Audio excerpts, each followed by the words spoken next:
a todas y a todos, y gracias por venir, y gracias a quienes organizaron este congreso por la invitación, porque creo que tiene la virtud de poder unir aquello que a veces nos toca pensar. Digamos, yo trabajo para el CONICET, soy investigadora, entonces los que nos paga el Estado para pensar nuestra historia y nuestras relaciones internacionales, en mi caso, y el ámbito de la política real, de la educación y de la incidencia de cada uno de nosotros en eso. Por eso quiero empezar diciendo, después de todos los indicadores tremendos que describió recién Santiago, que el único límite a estas situaciones, como es la del gobierno actual, es la organización y la movilización social y popular. Ha sido así en la historia argentina, ha sido así en la historia del mundo. Lo que pone freno, más allá del fracaso o no fracaso, que eso podemos discutirlo, de hecho, porque a ver, no puedo decir este modelo fracasó, y yo pienso, ¿fracasó para quién? ¿No? Porque algunos hicieron un enorme negocio. Fracasa en términos sí de sostenerse en el poder, ¿no? En ese caso sí.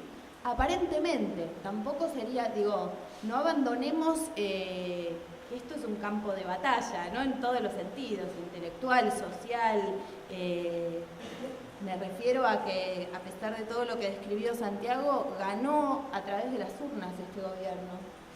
Y tiene posibilidades también de competir electoralmente, no es un tema menor. Tenemos toda una población a la que dirigirnos, dialogando con esa población, que no toda es enemiga, fascista, ¿no? Y que tenemos que poder sumar a lo que es un proyecto nacional y popular. Entonces ahí pensaría en esto de, bueno, los puntos, ¿no? Para reflexionar hacia adelante, bueno, ¿cómo podemos sumar, ¿no? A la idea de que efectivamente es mejor un proyecto que redistribuye, y para eso hay que poder tener elementos que a veces sí son elementos que se discuten en la universidad, en las escuelas, etcétera, para poder realmente tener mejores argumentos frente a eso. Porque hay una disputa electoral por delante, ¿no? Es evidente.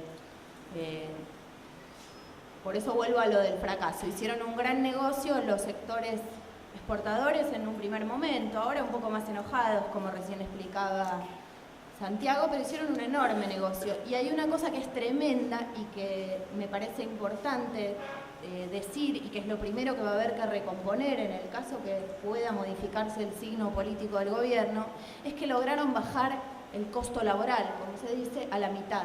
Es decir, todos nosotros ganamos la mitad de lo que ganábamos hace 3 años atrás, en términos reales, ¿no? Entonces, ese sí es un triunfo, ese sí es un éxito de este gobierno. Lo logró.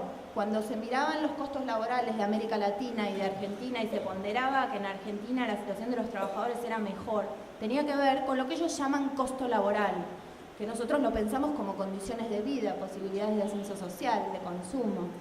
Bueno, eso sí se redujo a la mitad, lamentablemente. Entonces eso es lo primero que vamos a tener que recomponer, claramente, para pensar cualquier proyecto, ¿no? Como se describía recién, de una economía orientada hacia ampliar un mercado interno, ¿no es cierto?, a poder desplegar primero las posibilidades de ese mercado interno que hoy está castigado. Mi área especialmente es la de la política exterior y de las relaciones internacionales.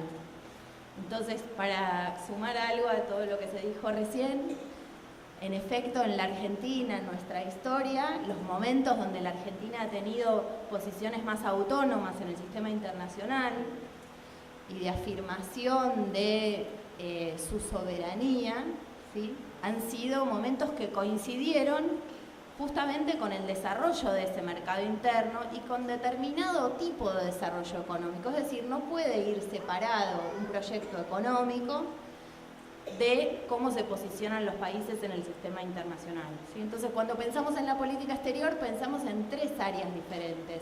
Un área económica, un área diplomática y un área estratégico-militar. En general, la política exterior parece que fuera cosa de los diplomáticos o de, ¿no?, de las reuniones y de las reuniones de alto nivel, puede ser ahora el G20, la OMC, etcétera. Pero cuando hablamos de la deuda, cuando hablamos de cómo se remiten utilidades, etcétera, también hablamos de cómo se inserta la Argentina en el sistema internacional. Y tenemos hoy un sistema internacional que está modificándose con algunos cambios, de lo que seguramente volverán a hablar los otros panelistas también, pero especialmente este gobierno, desde que asumió, fue franco en términos de cuál era su idea de inserción internacional. Así como mintió, ganó mintiendo respecto de si la gente iba a estar mejor o peor, si se iban a mantener los beneficios que había. Recuerdan que se decía, va a estar todo, solo se va a modificar lo que estaba mal, ¿no? Por ahí para algunos de nosotros sabíamos lo que venía, pero lo cierto es que mintió a la mayoría de la población. En el caso de la política internacional no. Ya antes de asumir se había conformado lo que se llamó Grupo Consenso. Y quiero decir que de ese Grupo Consenso que se juntó para criticar la política exterior del gobierno anterior, del gobierno de Cristina Fernández, estaba no solamente el PRO, estaba también el radicalismo, estaba también el peronismo renovador, todos ellos coincidiendo que la política exterior era errónea y que había que realinear a la Argentina con sus socios tradicionales, sus socios occidentales tradicionales, Estados Unidos y Europa occidental. A ver, en términos políticos y diplomáticos, así fue. Salió el gobierno de la Alianza Cambiemos, y lo digo a propósito de esa manera para recordar que no es el gobierno del PRO solamente, salió claramente con una agenda, como ellos dicen, de puertas abiertas, con la idea de una Argentina que debe volver al mundo. Ese es el discurso que se utiliza para justificar, ¿no?, esa nueva mirada diplomática hacia Estados Unidos y Europa Occidental. En contrapartida está la acusación de aislamiento, ¿no?, la de que la Argentina estaba aislada. Claramente la Argentina no estaba aislada, los países nunca están aislados, excepto en situaciones extremas de guerra, ¿sí? Realmente lo que había sucedido en los años anteriores, en todo caso, es que había habido ciertos reparos a algunas cuestiones en las relaciones con Estados Unidos y con Europa, y había nuevos socios con más o menos éxito de esas nuevas asociaciones, China y Rusia especialmente. Y por lo tanto lo que se estaba diciendo es que había que abandonar, además de esos socios ahora vergonzantes, digamos, abandonar esa retórica latinoamericanista innecesaria, más que pensar el Mercosur como bastión contra los Estados Unidos, volver a pensarlo en un esquema cercano a la Alianza Pacífico, que era supuestamente la nueva joya de la integración regional. Les cuento que ese proyecto de Alianza Pacífico de Integración Regional tiene un 2% de comercio intrazona, ¿sí? Quiere decir que no comercian nada entre sí, ¿ah? Digamos, es una especie de cáscara, ¿no?, donde se apostaba a que fuera el pie en América Latina de los famosos acuerdos, mega acuerdos transpacíficos, ¿sí? Transatlántico, en el momento en que sonaban los acuerdos del Atlántico y del Pacífico, los grandes acuerdos internacionales, el mundo multilateral. Entonces, en la Alianza Cambiemos hace un programa para ese mundo, que Trump viene a tirar por la borda, ¿sí? Porque Trump y la guerra comercial con China y un mundo que va hacia el proteccionismo y a reactivar la producción y abandonar toda esa idea absolutamente liberal del multilateralismo, que la que queda con esa bandera es Europa Occidental. Pero la Argentina queda, como podemos decir una frase precaria, como más papista que el Papa, cuando se dice, bueno, pasamos a ser los grandes propulsores del libre comercio, en un mundo donde las grandes potencias van en el sentido contrario. Tan así que nos transformamos en los grandes promotores del acuerdo Unión Europea-Mercosur, siendo que la Argentina había sido el país que más trabas o reticencias se había puesto a aceptarlo tal cual era, ¿no? Por lo menos a tener una negociación un poco más sólida, incluso respecto de Brasil, que se mostraba más, en su momento, más abierto a poder firmarlo. Bueno, el gobierno de Macri, del PRO, pasó a ser eje, digamos, a sus banderas, el multilateralismo, la apertura. Eso fue de la mano de un enorme endeudamiento y de una serie de gestos diplomáticos orientados a congraciarse con esas potencias, creyendo que eso iba, diciendo que eso va a traer rédito económico. Eso no sucedió nunca. En ninguna situación de la historia argentina, los gestos de alineamiento diplomático, sea mandar naves al Golfo Pérsico, sea retirarse del tercer mundo, como fue en el menemismo, sea ahora estar, digamos, casi apoyar o por lo menos no pronunciarse respecto del traslado de la embajada de Israel a Jerusalén, todas esas cuestiones no traen de por sí un beneficio económico, sí demuestran alineamiento, ¿sí? Lo cierto es que la idea de que la lluvia de inversiones iba a venir, ¿sí? Eso sí, no sucedió, en efecto, eso fracasó. Es cierto en ese caso que evidentemente armaron una política exterior en clave económica similar a la del menemismo, con la base de lo que se conoce como realismo periférico, esta idea de que acercarse al poderoso o acoplarse al poderoso es lo que va a traer éxito en el sistema internacional. ¿Cuál es el problema de esto? Además de que no es cierto, en los países latinoamericanos fue Colombia el país que más aplicó ese tipo de política exterior a lo largo de su historia, mirando siempre a Estados Unidos. Ellos tienen una formulación que dice mirar a la estrella, ¿no? Mirar a la estrella polar sería como el polo central. Bueno, no les dio buen resultado a los colombianos. A la Argentina durante el menemismo, que fue donde se aplicó esa idea de decir, bueno, como soy periférico, entonces lo único que puedo hacer es acoplarme a esas dinámicas. No es exitoso, pero sin embargo ha calado hondo en términos ideológicos, no solamente en la política exterior, como patrón cultural. ¿A qué me refiero? Cuando este tipo de gobiernos ganan elecciones, ¿sí? Porque acá no estamos en un contexto de un gobierno que llega con este proyecto de modo dictatorial, o en Brasil no gana Bolsonaro a través de las fuerzas militares, no, ganan replicando determinados núcleos de sentido común. La idea de que acercarse al poderoso va a traer buen resultado está muy arraigada socialmente. Entonces, pensar una política exterior que no sea esa también tiene que ver con recuperar otra mirada ideológica sobre los países periféricos.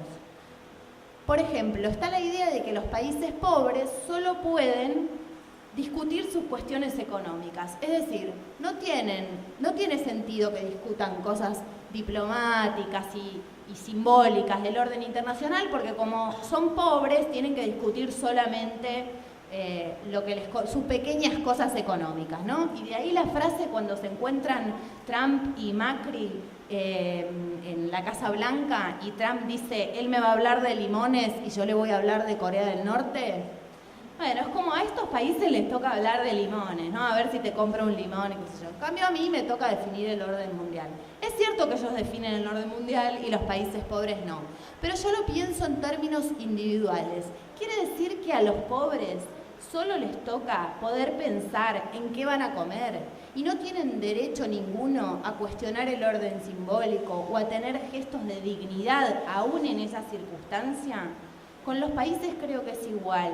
No es cierto que, quizás es con más razón, como no pueden disputar los resortes económicos del orden internacional, sí pueden, y acá voy a lo más importante, en forma colectiva, poner reparos a ese orden asimétrico. Si no discuten ese orden asimétrico, no tienen otra cosa interesante que aportar a ese orden. Y lo pienso mirando la historia del sistema internacional. Lo que América Latina le aportó al sistema internacional son las cuestiones más justas, la no injerencia, la no intervención, la autodeterminación de los pueblos, las convenciones de derechos humanos. Es lo que, incluso, por ejemplo, la Argentina aportando al mundo toda una legislación sobre desaparición forzada de personas a nivel internacional. Eso es lo que los países pobres también aportamos al mundo.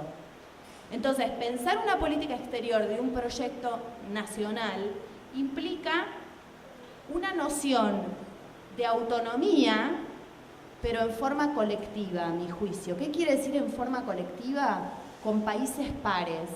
Países pares no necesariamente quiere decir la región, y esto lo digo lamentablemente en este contexto, porque durante mucho tiempo se dijo, no, si no es con la región, no se puede. Lo cierto es que no sabemos quiénes son los aliados en cada momento, porque lo que hay que analizar en el sistema internacional o respecto de la política exterior es cuáles son las problemáticas en cada uno de los momentos y cómo construir lo que yo llamo, por llamar de alguna manera, autonomía horizontal. Es decir, no es cierto que uno construye poder solamente subiéndose al poderoso, no es cierto que se construye poder solamente oponiéndose, se construye en forma horizontal, no con cualquier alianza. Y ahí me meto en otro tema, que es China. Si bien el gobierno actual puede decir, no, la Argentina se va a realinear con los socios occidentales tradicionales, no puede desconocer el rol tremendo que tiene China en la región, que es un rol arrollador, abrumador, o sea, puede reactivar en el sentido de que es el gran comprador de las materias primas que los países de la región venden, pero también puede expoliar, por supuesto. El problema es qué clases dirigentes van a negociar esas condiciones. Entonces, la autonomía no necesariamente tampoco es distanciarse solamente de los Estados Unidos.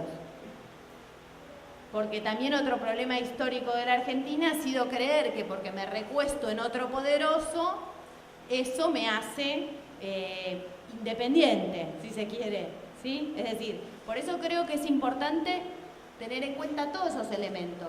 ¿Cómo son las disputas de las grandes potencias en el sistema internacional para encontrar cuál es el juego en cada momento? Recién conversábamos antes del inicio de esta charla. El mundo va a la cerrazón de esas potencias, a fomentar la producción, a recomponer el trabajo en cada uno de esos países, lo que no quiere decir que no le interese adueñarse, por ejemplo, de lo que es recursos naturales. Hay una competencia feroz por el control de los recursos, donde esta zona es una zona preciada. Entonces, por un lado, medir esa circunstancia. No caer en la fantasía de que venderle productos a China nos va a salvar de la histórica dependencia del mundo occidental y de los Estados Unidos. Y el otro elemento es con quién vamos a construir. Si bien vamos a un momento donde va a ser necesario recomponer hacia adentro, realmente en la Argentina, el mercado interno argentino, más allá, porque realmente estamos en un momento donde el Mercosur está muy diluido y en todo caso, si va hacia algún lado, es malo, realmente en este contexto. Entonces, yo volvería a pensar en un esquema hacia adentro, pero ¿quiénes van a ser los aliados para discutir un orden asimétrico en el sistema internacional? Como por ejemplo, cómo se va a discutir qué va a pasar con el enorme endeudamiento que vos acabas de describir y con el que no se va a poder crecer de ninguna manera, porque opera como constriñe absolutamente, ¿no es cierto? Ese es el problema real de lo que va a ser la pesada herencia, ¿sí? Los otros elementos de la política exterior actual ustedes lo conocen, tienen que ver en lo estratégico y militar, tienen que ver con entrar directamente en el paraguas de la lucha contra el narcotráfico de los Estados Unidos. La Argentina entregó zonas que son especies de, no son bases militares, pero en realidad dependen de la DEA. Eso habilita toda una serie de comercio de armas, que a su vez habilita la formación de fuerzas armadas, y es decir, ese es el mecanismo también que se utiliza para la dominación estratégica y militar. Por otro lado, el tema Malvinas. Y acá voy a algo importante. Se dice, bueno, se hizo poco con Malvinas porque lo único que se hizo fue declamativo, ¿no? Porque, bueno, aparece esto. Entonces, yo lo que digo es, eso declamativo fue muy importante, fue nombrar realmente a Malvinas como enclave colonial, no es poco. Y además se hizo algo muy importante, que es denunciar a las empresas que explotaran hidrocarburos sin autorización del Estado Nacional. Algo que ahora nuestro gobierno actual dice que ya no va a hacer. Lo dice en una declaración muy light, donde dice, bueno, no vamos a digamos, no vamos a entorpecer las relaciones en términos económicos, especialmente referido a lo de hidrocarburos, lo que va a su vez contra la ley de hidrocarburos. Y acá voy a otra cuestión. Hubo limitaciones en el gobierno anterior.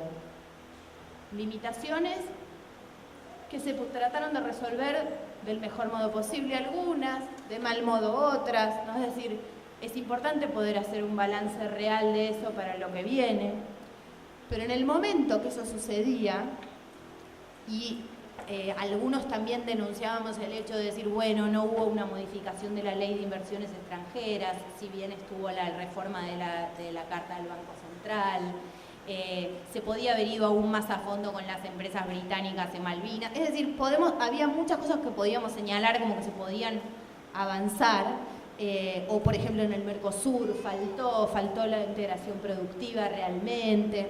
Más allá de eso, lo que digo es que lo que se veía venir es que la reversión, digamos, había que analizar el éxito de lo que sucedía a la medida de la enorme crítica que crecía, del enorme enemigo que crecía. Eso es lo que digo.